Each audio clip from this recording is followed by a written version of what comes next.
Hello, my monstrosities. Hello once again. Today I bring to you a video that stemmed from my poor memory. I want to talk about how much Synapse cost, and this was coming from me reviewing things and thinking about how, man, when datasheets got Synapse, a few of them went up in points, and I don't think they should have. But then, yeah, that turned out to only really apply to the Neuroliktor, right? But that was 7 months ago. How has that fared and what happened? Well, going back to Synapse, we always had, instead of 2d6 on Battle Shock tests when we need to take them, if we were within Synapse range, we have 3d6, right? And you go, damn, I really don't care about that. It's handy, right? Don't get me wrong, it's handy, but between 3d6 for Battle Shock test and Shadow in the Warp once per game, maybe something will happen. Um, yeah, Tyranids weren't feeling too hot. So GW came in and said, hey, we hear you. Synapse needs to do something more. How about we try to act like you are a melee faction? We've written the entire codex to give you buffs in melee, and you don't have melee units, except for like one and a half. How about we double down on that? So you get, each time a model in that unit makes a melee attack, add one to the strength characteristic of that attack. Now, that's me being kind of petty to an extent, but at the same time, this was a band aid for an issue where it doesn't make you, well, it objectively make you better, but it doesn't make you good at the thing, right? You go, damn, I feel like Tau out here. I am catching hands. I have nothing to fight back with, and all of my rules and my detachments tell me, hey, you want to do this in the fight phase, except I can't punch shit. So they're like, hey, how about this? How about you can at least throw an additional punch for a little bit, right? And this doesn't help much.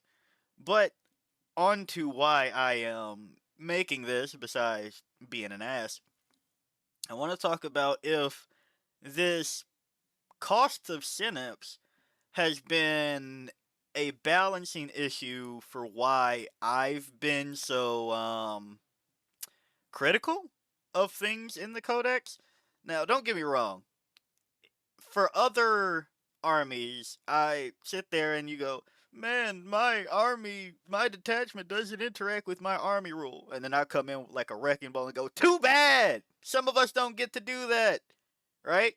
Because only two of our detachments have any interaction with Synapse. You may think that I'm joking, but Invasion Fleet. Okay, Invasion Fleet. If you are within Synapse, you get some things here, right? You get some things in the stratagems. We all know about that 5-up field note pain. Pretty nice. Pretty nice. Um, and that means, hey, I'll play Invasion Fleet, I guess. It's not like I was going for melee anyway, but yeah, we'll do that. Or Synaptic Nexus. Okay, Synaptic Nexus, I hear you. We're going to make a detachment that specifically tells me I have to interact with the army rule. And I think for some of my proposed fixes on how to fix detachments for the Tyranids, right? I think that's what every one of them is lacking. If they interacted with the army rule in some way, shape, or form. Like for instance, right? Let's go to Crusher Stampede, right? Let's open up Crusher Stampede. And I just recently was like, hey, there's like a thing here. Solar Spearhead got a buff here. Why don't we get something here? Right? What if it was like if you're in Synapse plus one AP? I said, hey, I want AP because it makes no sense that my Maliceptor has the same AP as a Genestealer. That doesn't make too much sense, right? Why can't we have something like that? If you're going to ask me to do Synapse and you go, all right, you have to be joking, monster. There's nothing else. No, this doesn't tell me anything about being in Synapse. And that's a good and a bad thing, right? From one end, you look and you go, hey, at least it's not asking you to be within Synapse range to trigger your mortal wounds automatically. And I go, yeah, thankfully they didn't fuck that up that bad. But at the same time, uh, it'd be nice if Corrosive Viscera was something like, if you're within Synapse range, D6 plus 2, right? Or sorry, like plus 2 to your deadly demise. Um, so that way your D3s are D3 plus 2, and now your card effects are have a reason to be here, right? But besides the possible 15 OC before one of them goes down, but something to that extent. They definitely could have really fucked that up, and I'm glad that they didn't. But at the same time, yeah, now I have, if I do put a monster through a wall and have to take a battle shock test, I have 3d6 on it. But why do I have to do that? Right? Why do I have to do that? Why do I have to take a chance to be battle shocked for going through a wall? And again, that's more of a, this was an earlier, well, this was a fix too, but this is an earlier thing, and now they've looked at all the other detachments and going, yeah, I guess you really don't need to do that. You could just go through a wall and the game will play itself pretty much okay. So that's Crusher Stampede. Let's go to another one. Unending Swarm. Well, they just added the make sure you aren't battle shocked for the surge move. Or sorry, they didn't just add that. They added the for phase, but they made sure that you, if you aren't battle shocked, you can surge basically, right? You can make sure that that still goes through. Okay, good start, good start. Anything about being in Synapse? Anything about being in Synapse? Any takers? No, absolutely none. Alright, okay. Assimilation Swarm. Nope. Nope. Still nothing about Synapse. Nothing about Synapse. Uh, oh, how about instead of managing just your Synapse ranges, you have to manage your Harvester ranges too. Alright, cool. Vanguard Onslaught. Come on, there's some Battle Shock things in here. Surely there's something about. No? Nothing about if they're within Synapse range? Like maybe -2 to the test or anything? No? Double that stratagem? No, nothing. Or hell, even Warrior Bioform Onslaught, the new kid on the block, absolutely nothing about interacting with your army rule.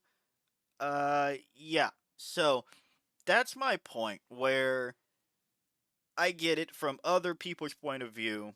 The Tyranids Codex is magnificent. You get to play so many builds as long as you take the same units. Um, but like, jokes aside, Vanguard Onslaught has a different build. Assimilation Swarm is coming into its own. Crusher Stampede has play. Invasion Fleet, right? I'm fine with that.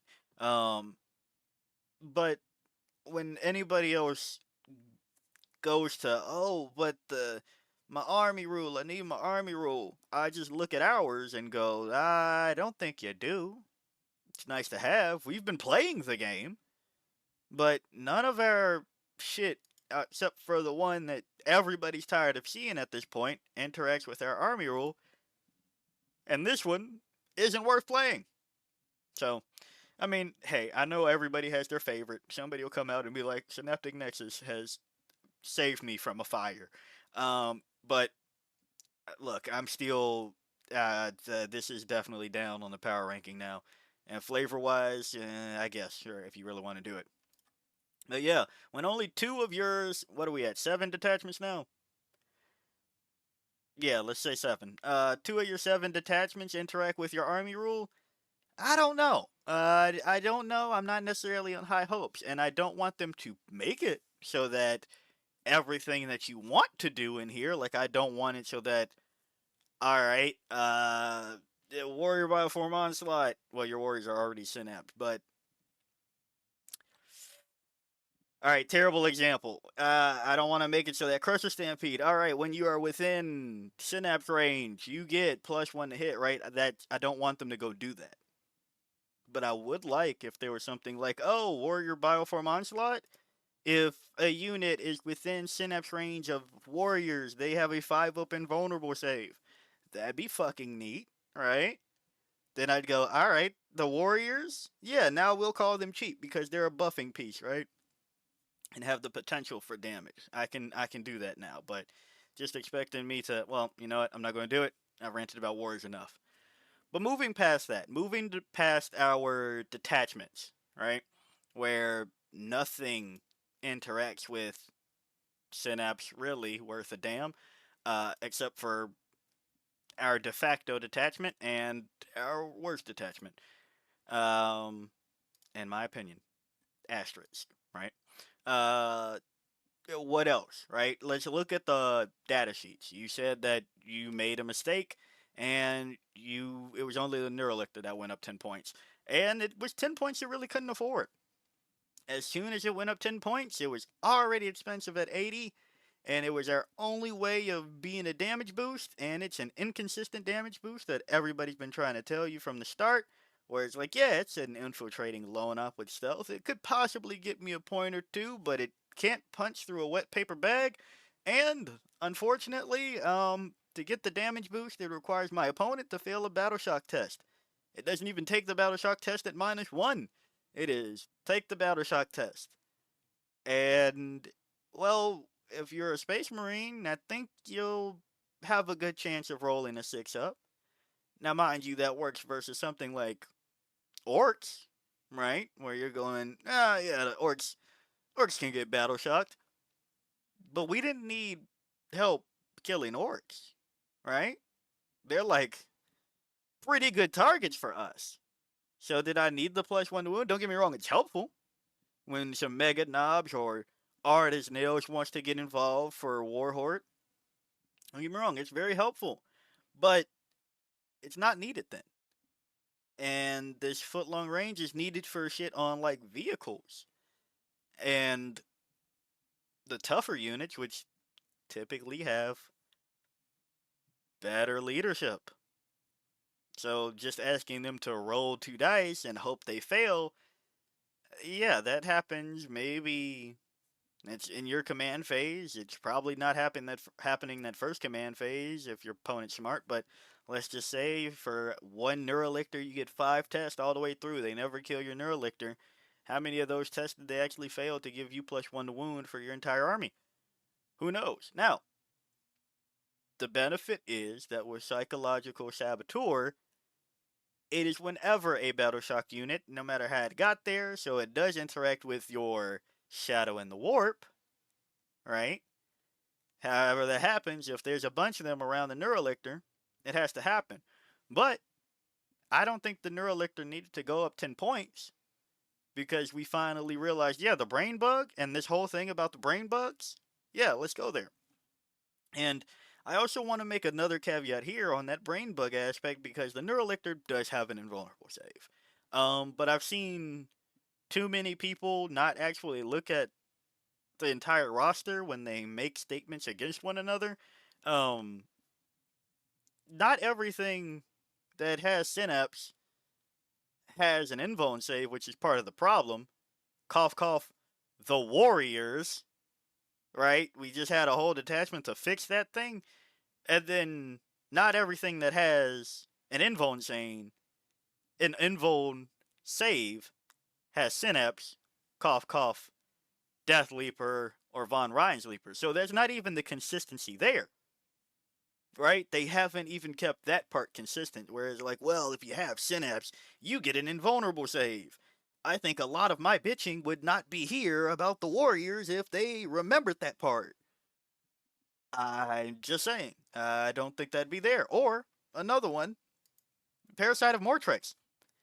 Gain Synapse, did not gain an invulnerable save, and cost 80 points.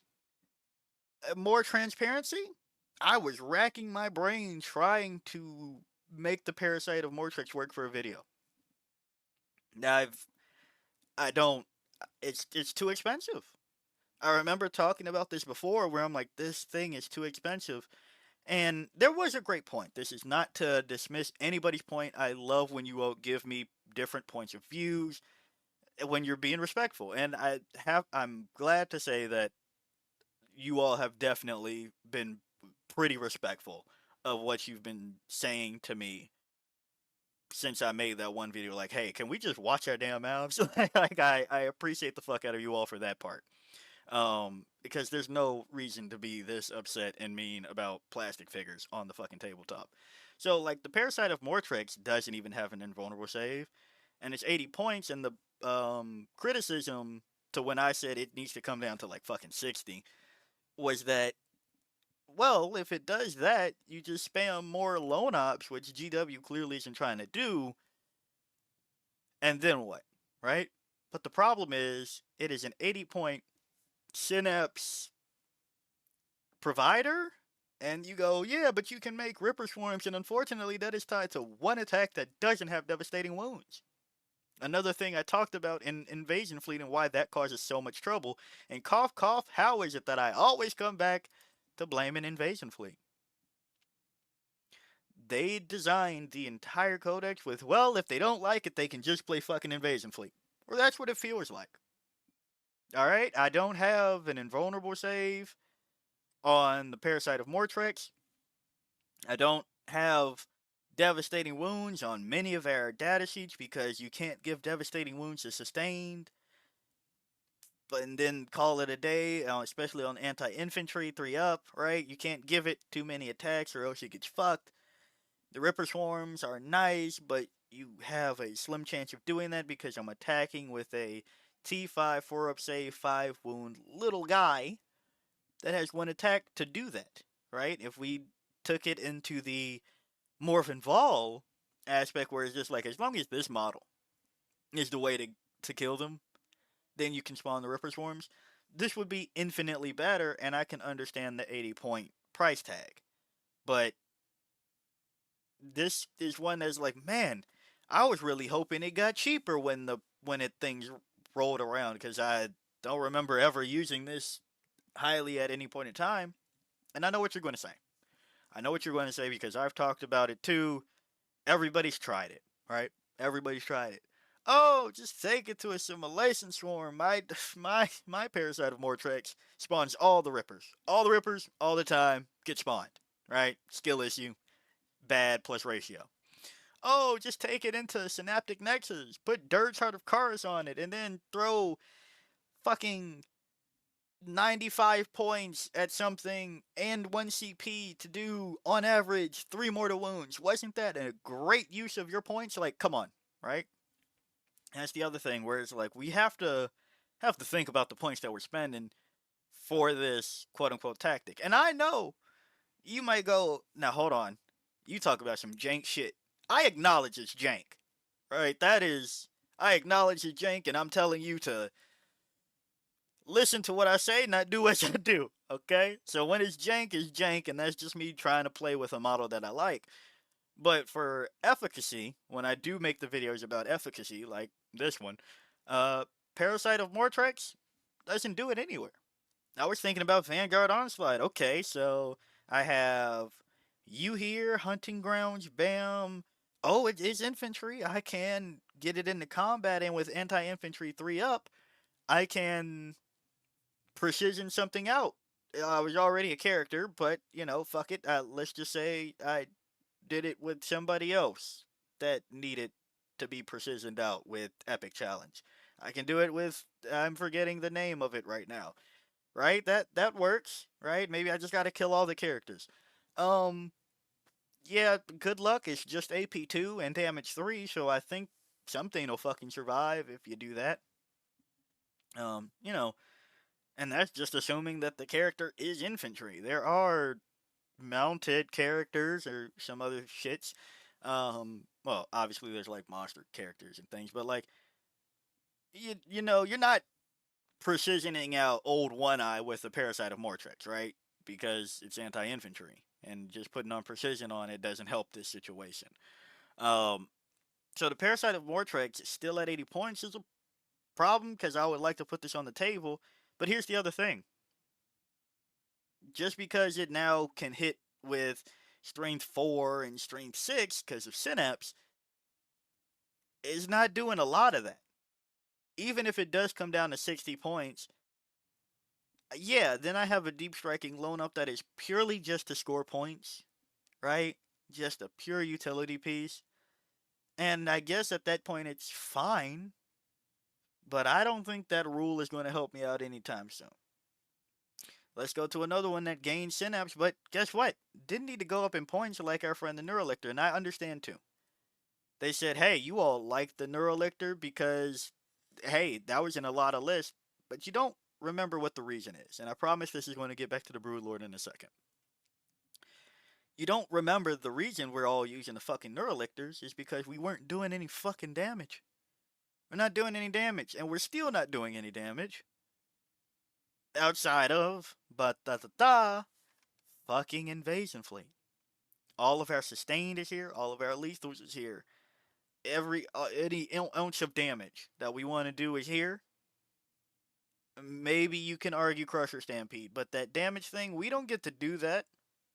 Alright, we don't get to do that. Assimilation Swarm, I'm still waiting for other people to figure out Assimilation Swarm. In a competitive sense. I'm not saying that it hasn't had good results. I'm saying that it has further potential to actually just go 5-0 other tournaments, right? And people still just need to work things around. Maybe I'll make that a video, maybe not, we'll see. But the Broodlord here already has an invuln, and mind you, just to go to that earlier point of, oh, it just has an invuln, and then it has Synapse. It didn't have that. They had to tack that on because for some odd reason they forgot that shit on the codex. It's like, yeah, Broodlord needs Synapse, right? So you finally put that, and then you put it on Genestealer, so now the Genestealers can punch on things that are... Sorry, wait for it, pause. Strength 5, right? Or with Strength 5, but you were using Broodlord Genestealers for the devastating wounds anyway. Now, mind you, this does make it better to clean up those infantry units, but here comes my point again. I know that we're using a lot more Broodlord and Genestealers. A lot of people have been implementing them in more lists, not just Vanguard Onslaught. They've come into Invasion Fleet, and some people have tried them in Assimilation Swarm. And what's the last one that I was thinking about?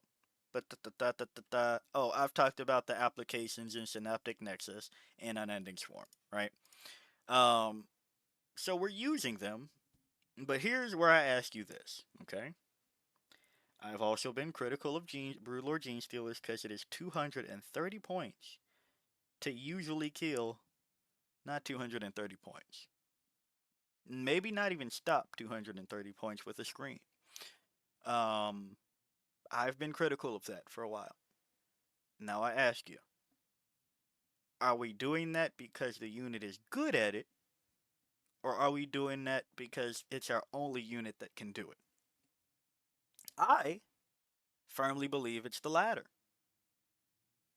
But the Warriors, I'm not getting into another Warrior rant today. I'm going to try to be nice and let that be alone, but 230 points to kill, usually not 230 points. Usually not to stop 230 points. It's usually all in, right? And you usually don't see just one squad of Broodlord Genestealers because you need the repetition out of these because they are still squishy. They have a 5-up save, 5-up invuln. So you're spending about 460 points at least to kill infantry. Usually. Now, you can plink off some devastating wounds on a monster or vehicle, right? Not saying you can't, and that's where you get to the punch-up discussion. But the same thing that I've said about Star Shatter, and the reason I said it about Star Shatter, that reroll 1 aspect of the wound rolls part for having things on objective markers, you quickly find out how much of the game doesn't take place on objective markers. You scout these up, and you want them to pin things into your opponent's board, your opponent's backfield, and guess what? There's one objective marker there, and you're probably not touching the unit that's on that objective marker. Probably not happening, unless your opponent really fucked up, okay? So, you don't really benefit from that second aspect of it. And that's 230 points. I wish did more, because I know people get mad when I say cheaper, because you go, oh, but it is already 15 points per model. How could you do this? And I'm like, I know, but at the same time, fuck, that's 230 points that I'm doing because that's all I got. That's all I have, which goes to our melee aspect. I go over here, look at this list, and you tell me what are our melee units that do the job. Well, and you know what? I'll remove my other caveat of getting there. So we'll include the warriors, the melee warriors, the Genestealers. Death Leaper, it can melee, but I'm not necessarily rooting on that part. Full melee Tyrant and Tyrant Guard, yeah, they don't. Anybody that plays that unit extensively will tell you they are not there for damage. They are there to absorb for the Hive Tyrant, who can then act like we're doing damage. Old One Eye and the Carnifexes? Okay, I'll give you that. We just talked about this. Nope. Nope. Hormagaunts. Got Hormagaunts. Mm-hmm. Mm-hmm. Haruspex AP1. AP1. Not move. I mean, they made it for that, but damn, it's AP1. Hey.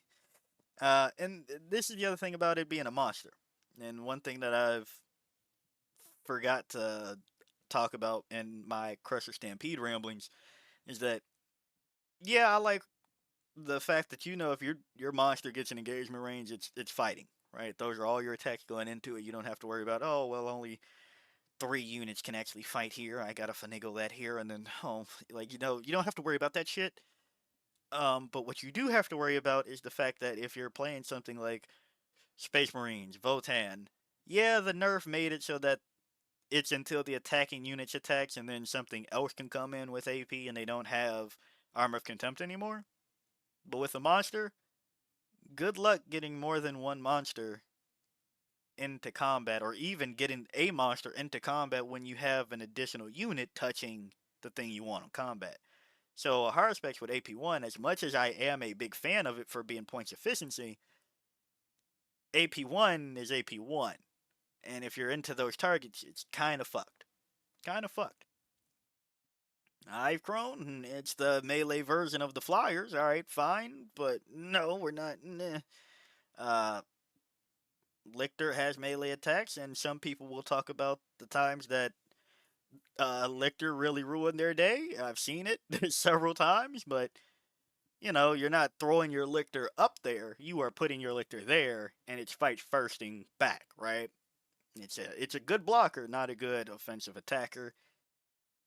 Moloch, 16 attacks, strength 8, AP 2, because why not? Damage 1. Ooh, that is same AP and damage as a Genestealer. Oh, okay, that's nice. 16, the potential for 16 damage. And then you have an extra attack that does 3 damage, right? Yeah, I think I'd rather have the Genestealers for that target, per se. That's the problem with the Moloch, it's that target.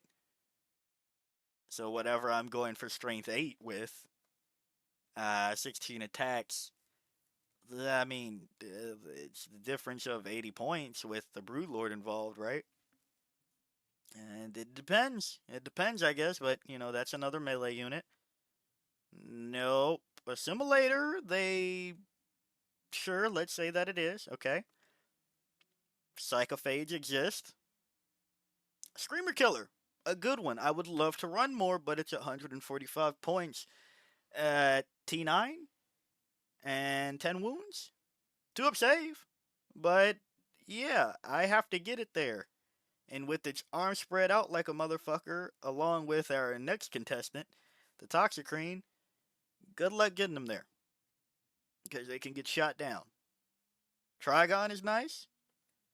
Trigon, I will give the credit for being another one out of Broodlord Genestealers and melee warriors with Wing-Tiered Prime that once it gets there, that's what it's doing. It's actually accomplishing the job because it has 12 attacks at 923. Right? Tyrant Guard not doing that job. Venom Throat's not doing that job. Even my baby's Devon Ryan Sleepers, I just make the argument that it does enough of the job. It's not going to pick them up, but it does enough of the job, right? So we're not tailored for this melee shit that they wrote the entire codex with in mind, right? Like this has been my problem here. This is my problem with some of the shit here. Da da da. We're not. Our data sheets don't do that, and it needs more than just +1 strength to do that. Meanwhile, everything is being taxed for it, and even shit that you know shouldn't be taxed for it. Hive Tyrant, the mystery tab that I've had here and kept skipping over, is because it is 235 points for you to have your army to run, right? We have seen some lists pop up recently with no tyrants, no tyrants, to see if -1 CP is needed. And I'll say the reason you would argue it isn't is because a lot of our detachments only use one fucking stratagem anyway. Invasion Fleet, you're using the 5 of Feel No Pain. Now, don't get me wrong. There are times where you have people that really enjoy their Endless Swarm bring back for some of the things.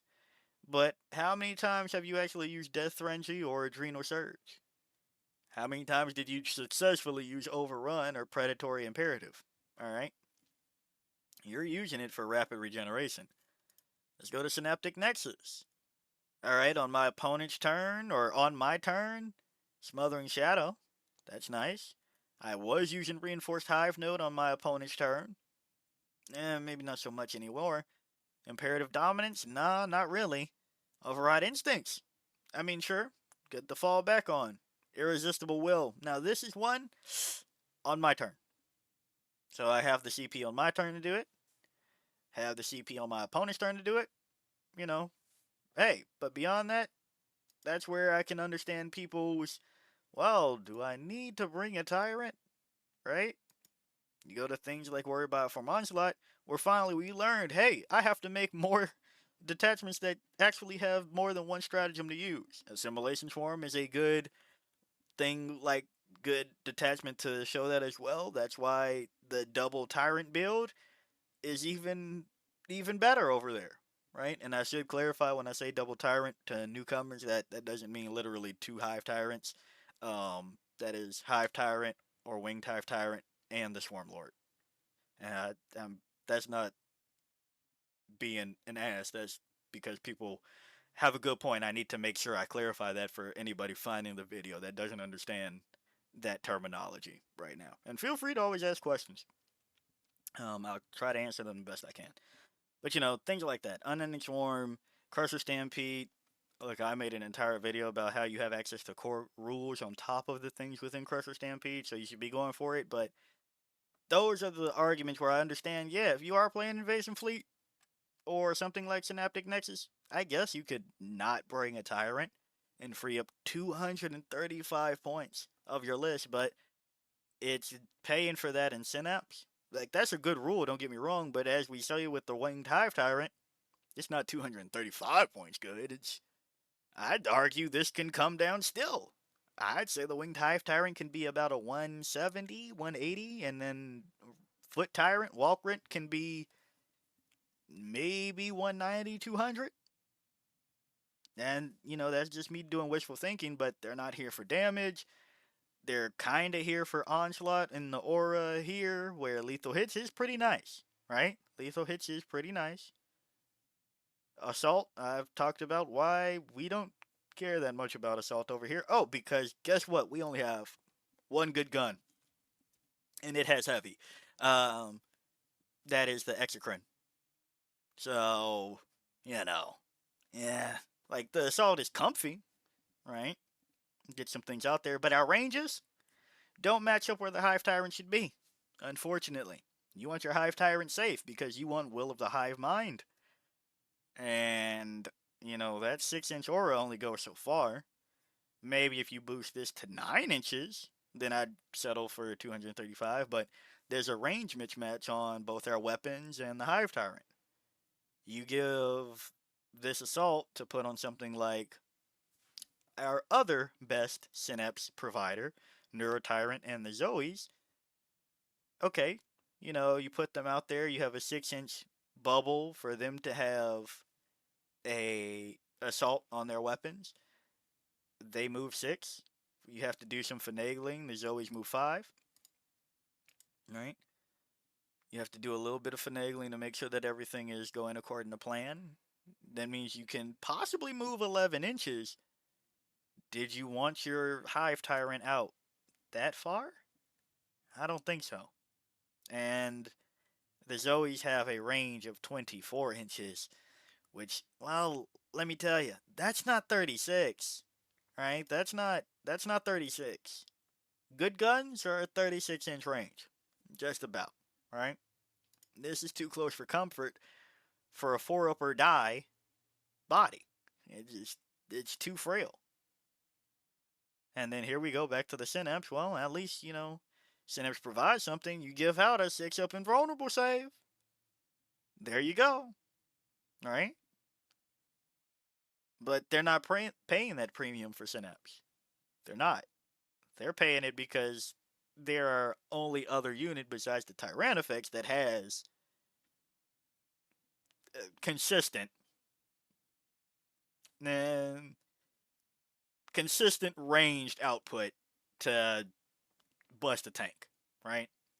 You can argue about Old One Eye and the Norn Assimilator has tank busting, and you can technically argue the Norn Emissary does have it on its profile, but don't think you're going to bust a tank with the Norn Emissary's Melta. Don't think about it. Um, but for the other two, if you can get them into melee somehow, some way, yeah, they might pick up said tank. But all of this because we need something that provides Synapse in our army. So the Hive Tyrant is paying for reducing the cost of our CP, providing Synapse for our army rule, and providing assault backslash lethals for our ranged. So you go, alright. It makes sense that it's 235 points, and I'll give you the same argument that other people give for every other army. The reason that Astra Militarum doesn't want to have to take Lord Solar every match. The reason that Space Marines, not all of them are playing Gilliman. A lot of them are right now, but not all of them are playing Gilliman. Right? Because you want to do other shit. The other ones have other shit. Space Marines at least have captains to reduce the cost of the CP for the unit. Right? They do that. You have other shit that can just even out what the named character is providing for you. Astra Militarum has Ursula Creed. Creed? That is doing similar things for a lot less points. Not everybody wants to bring your named character.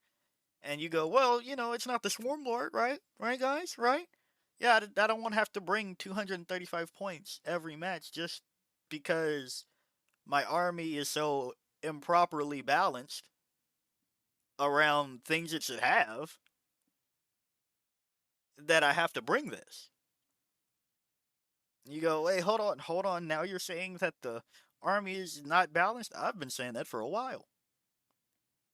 I don't give the detachment and data sheets a pass because, oh yeah, if you just bring the Hive Tyrant and 2 Exocrines and 2 Tyranifexes, the world is your oyster. Like, that doesn't, no, that means that I've spent 1,000 fucking points to do what? To play the other detachments? I've spent 1,000 points?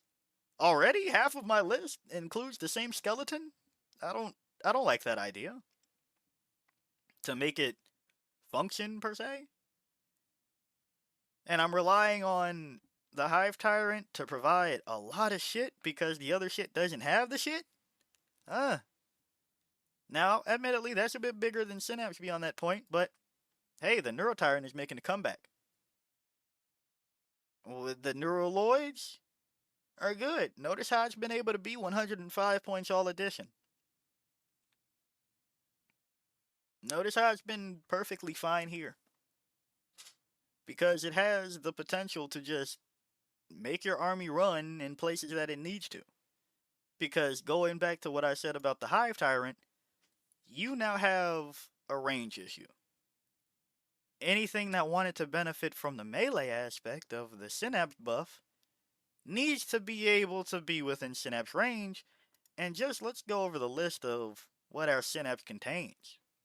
Broodlord, here for a fun time, not a long time, right? A good time, not a long time. Don't know how to fuck that up.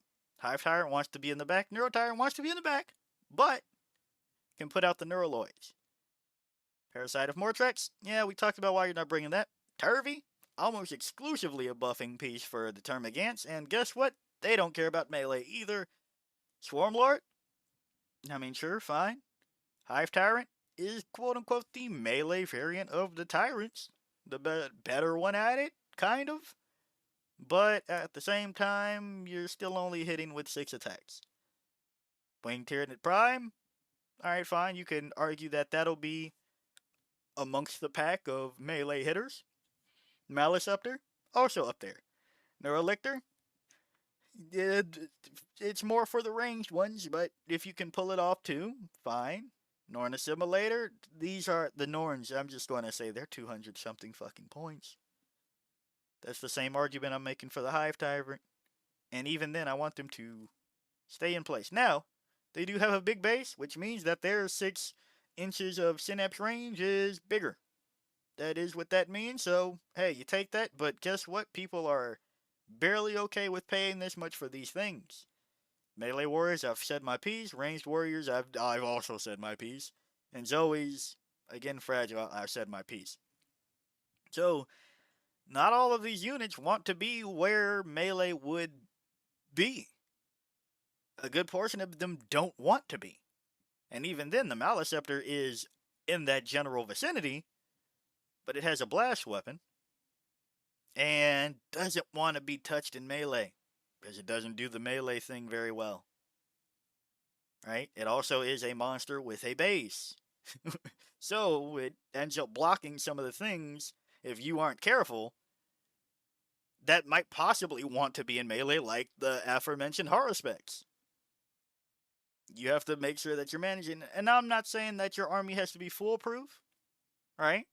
You should be punished for not properly putting your Bane blades in front of your Bane hammer or whatever, right?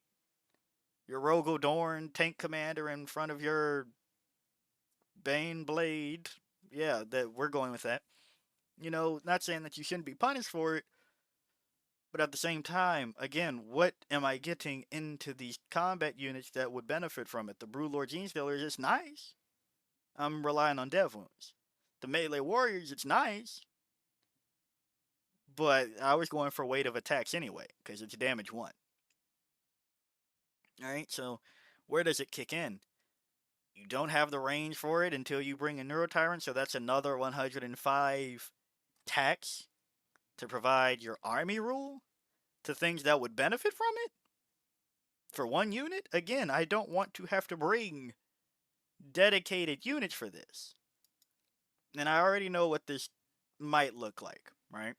I already understand where some comments come in. It's just like, oh, you're just saying the things you don't really understand. It's not how that goes.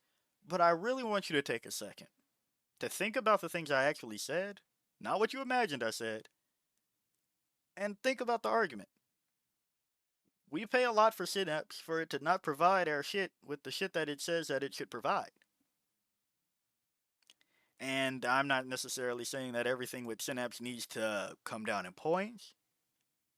Right? I'm not saying that. But I'm just saying right now, if Synapse doesn't do much outside of Invasion Fleet and uh, struggling Detachment right now, like last I checked, it has like a 30% win rate. Which, you know, you could argue, well, 1/3 of your games is okay, I guess, right? Or at 33, right? That technically would be 1/3, right? But you know, less than 1/3 of your games, sure, if that's a number that's comfortable for you. But to write the army rule originally, where it doesn't do much, and you can argue, but there's shadow in the warp. That's your real shit, right? The orcs have the Wa, so you go, well, the orcs are comfy with the Wa. It does so much for them. It buffs every unit. It gives every unit guaranteed a benefit. I may never have to take a battle shock test on my Hive Tyrant that hopefully I kept safe because of what I've talked about before. Shadow in the Warp has the chance to fail on every single one of my opponent's units. And as they seem to be moving away from chance based army rules with the way that they've uh, done with Sisters and they've rewritten GSC and a couple of other things, and the Eldar Fate dice. I don't know how that wasn't my first one. Alright, that's completely gone. They seem to be doing away with this chance situation, but Shadow in the Warp is still here. And yes, I understand it's first Codex syndrome, but I think it's been a while. I think there's some things that are kind of evident now that can kick in, whether it be giving Synapse something, and this is my other thing that I don't understand about Synapse from the lore perspective, right? It is, oh, they are more tactical now, right? They're fighting coordinatedly now that there's Synapse attaching these previously mindless beasts, right? How does that translate to +1 strength? Why isn't that something like +1 to hit? That means you're a little bit more smarter about your hits, right? Like, I would imagine, and I guess I'm going to sound like the Hulk arguers about, oh, that was the old angry Hulk was stronger. But it's like, I guess it's like, I don't know. I feel like the raging beast should be just as strong as the smart beast. I don't see how strength gets translated to it. But again, this was a band-aid fix. Recognize that. I don't know, but I feel like there was something more to be done for some of these things. Where Synapse is adding coordination to the Hive. There's now a tactic over here. Why is it translating to Battle Shock Test? I get that. That's the closest thing you could do for that. Oh, they're smarter, so taking the Battle Shock Test will be harder for them to fail. Even though, if they were mindless, I don't know what they were mindless brutes. I don't know why that wasn't just stapled on outside of Synapse, right? But again, Synapse as a whole is expensive, doesn't interact with much of our army detachment rules, or detachments in general, not just the rules, and doesn't really interact with our data sheets. So, at the end of the day, is Synapse a terrible army rule? I wouldn't go that far. But I would have liked to see it get more help, and we all cheered when it did, but I want you to think about what it actually changed, because at the end of the day, the same army list has been the same army list for our same detachment, minus now Old One Eye and the Carnifexes. It has still been Exocrines, Maleceptors, Tyrannifex. None of those benefit from the +1 melee. Truly, right? All of those, if they get tied up in melee, it's fucked. Wait, we're bringing out Brewlord Genestealers now. Still kind of doesn't fucking matter. I was going for the devastating wounds anyway. But hey, where it matters, it matters. 230 points. Let's go. Okay. Yeah, yeah. That's it, because nothing changed around it. So, as happy as this is, and not to just be a Debbie Downer on everything, it's the fact that Synapse cost a lot. Synapse cost a lot for a little, and I don't know if it needs to. Like, if a Parasite of Mortrex goes down to 60 points, just to be a 60-point Synapse provider, hopefully gets an invuln, Synapse provider, Ripper Swarm provider, Battle Shock Test take maker, right? Might actually see it before the edition ends. Possibly. If the Broodlord can have it and things go perfectly fine. Here's the other thing. With the Broodlord, that was shit that was already happening. For Invasion Fleet, you were already putting Synaptic Linchpin on it. Because, oh, here's the other thing. We don't have fucking characters that do things. We have the Hive Tyrant. Yes, like I said, it does everything. The Walkrent does everything, okay? But I've talked about this in Crusher Stampede. You don't have many things to put enhancements on that do a damn. My biggest pet peeve still with Synaptic Nexus is that this shit says Tyranid Psyker model only, and the only one that can benefit from it is the Neurotyrant. So, you know, it's what it is. It is what it is. And I think that's what it's going to be. Like, I don't think there will be another shake up to the army rule. But if there is, I really hope there is. And if it just becomes price cuts on everything with Synapse, fuck it, we ball, I guess? I don't know. That's probably not the direction I would like to see things be taken. Because just having more stuff is not always the answer. But yeah, Synapse cost a lot. And that's pretty much where we are today. So, hey, if you like the video, like it. Got a comment for me, comment. And until next time, peace out, my monstrosities.